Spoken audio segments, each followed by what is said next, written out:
तुम्हा सर्वांचं माझ्या YouTube चॅनलमध्ये पुन्हा एकदा स्वागत आहे. तर आजच्या व्हिडिओमध्ये आपण 10वी गणित भाग 1 याच्यामध्ये जे प्रकरण क्रमांक 2 आहे वर्ग समीकरणे, तर त्याच्यातल्या संकीर्ण प्रश्नसंग्रह 2 मधील तो प्रश्न तिसरा आहे. खालील प्रत्येक समीकरणाच्या विवेचकाची किंमत काढा. तर तो प्रश्न आपण या व्हिडिओमध्ये बघणार आहोत.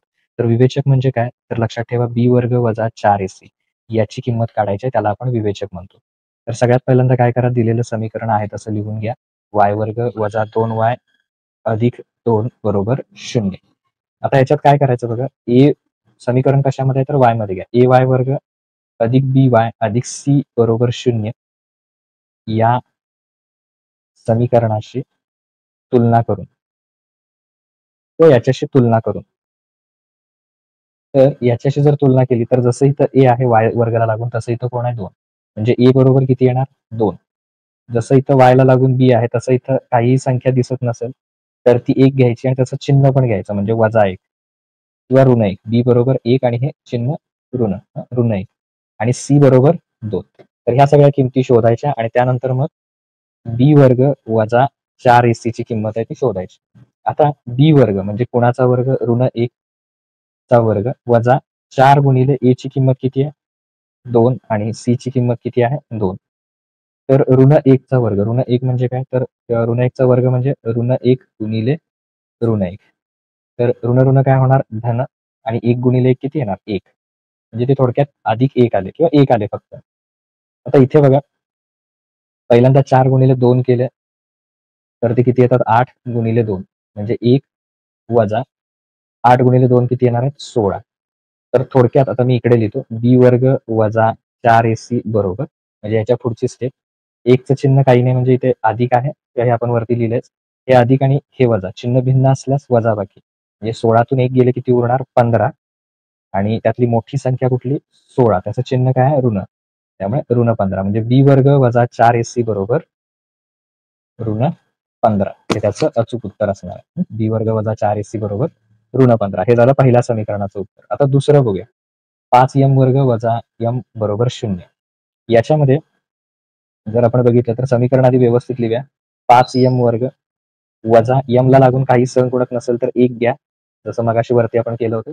काय काही नाही म्हणजे सहगुणक किती घ्यायचा 1 आणि तिसरं पद नाही आहे तर ते 0 घ्या बरोबर 0. तर बघा am वर्ग अधिक bm अधिक c बरोबर 0 या समीकरणाशी तुलना करून एबीसीच्या किमती काढूया पहिल्यांदा. तर जसं इथं ए आहे तसा इथे किती आहे 5, म्हणजे ए बरोबर 5, परत बी बरोबर -1 आणि सी बरोबर 0. तर आता काय शोधायचं आहे? बी वर्ग वजा 4ac. तर बी वर्ग म्हणजे -1 चा वर्ग वजा 4 गुणिले ए ची किंमत 5 आहे आणि सी ची किंमत किती आहे 0. ए ची किंमत 5 आणि सी ची किंमत 0. परत -1 चा वर्ग म्हणजे किती येणार तर 1च येणार. आणि आता इथे 4 गुणिले 5 केले तर ते येणार 20 आणि पुढे किती आहेत गुणिले 0. तर 1 वजा 20 गुणिले 0, कुठल्याही संख्येला 0 ने गुणलं तर किती येणार 0. त्यामुळे थोडक्यात तो बी वर्ग वजा 4ac बरोबर 1 वजा 0 म्हणजे 1. तर विवेचकाची किंमत किती आली 1. वरती किती आली होती विवेचकाची किंमत ऋण 15. हे पहिले 2 झाले. आता तिसरा बघूया. तर आता आपण त्यातलं तिसरं उदाहरण बघूया. वर्गमुळात 5x वर्ग वजा x वजा वर्गमुळात 5 बरोबर 0. तर हे समीकरण आधी दिलेलं आहे तसं लिहूया. वजा x वजा वर्गमुळात 5. तर हे जे समीकरण आहे तर याच्यामध्ये काय करायचं आपण, ए बी आणि सी च्या किमती शोधून काढायच्या. त्याच्या आधी हे वाक्य लिहूया. ax वर्ग अधिक bx अधिक c बरोबर 0 या समीकरणाशी तुलना करून. तर ए बी सी च्या किमती काढूया. जसा ए आहे तसं इथं कोण आहे वर्गमुळात 5, म्हणजे ए बरोबर येणार वर्गमुळात 5. जसं एक्स ला लागून बी आहे तसं इथं एक्स ला लागून काही नसेल तर 1 घ्या आणि त्याचं चिन्ह वजा, म्हणजे बी बरोबर ऋण 1 वजा 1 आणि सी बरोबर चिन्हासहित घ्या वर्गमुळात 5.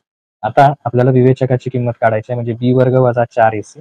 तर बी ची किंमत आहे वर्गमुळात 1 त्याचा वर्ग वजा 4 गुणिले ए ची किंमत वर्गमुळात 5 आणि सी ची आहे वर्गमुळात 5, त्याचं चिन्ह मात्र ऋण आहे. आता बघा वर्गमुळात 1 म्हणजे जो ऋण 1 आहे त्याचा वर्ग, सॉरी ऋण 1 चा वर्ग. तर ऋण 1 चा वर्ग किती येणार? ऋण 1 गुणिले ऋण 1. 1 एके 1 आणि ऋण ऋण काय होणार? धन. वजा वजा अधिक. म्हणजे हे किती येणार? अधिक 1 असं लिहायचं. आणि आता इथे बघा हे चिन्ह ऋण आणि इकडचं ऋण वजा वजा काय होणार? अधिक. आता 4 गुणिले हे दोघं सुद्धा वर्गमुळात आहेत, तर त्यांचा गुणाकार आपण वर्गमुळात घेऊया. कारण हे सुद्धा 5 वर्गमुळात आहेत, हे सुद्धा वर्गमुळात आहेत आणि चिन्ह आपण आधीच क्लिअर केले. वजा वजा अधिक. वर्गमुळात 5 गुणिले वर्गमुळात 5. आता इथे बघा 1 अधिक त्याचं चिन्ह अधिक आहे, त्यामुळे नुसतं 1 लिहिलं तरी चालेल. 4 गुणिले 5 किती येणार? वर्गमुळात 25. मग 1 अधिक 4 गुणिले 25चं वर्गमूळ किती येणार? तर 25चं वर्गमूळ येणार 5. लक्षात ठेवा 5चा वर्ग 25, त्यामुळे 25चं वर्गमूळ 5. मग आता इथे 1 अधिक आधी हा गुणाकार करायचा, मग बेरीज. 4 पंचे 20, 20 आणि 1 21. म्हणजे थोडक्यात p वर्ग वजा 4ac. 4 पंचे 20 आणि 1 अधिक 1 21. तर विवेचकाची किंमत किती आलेली आहे? 21. हा आपला इथं तिसरा प्रश्न झाला.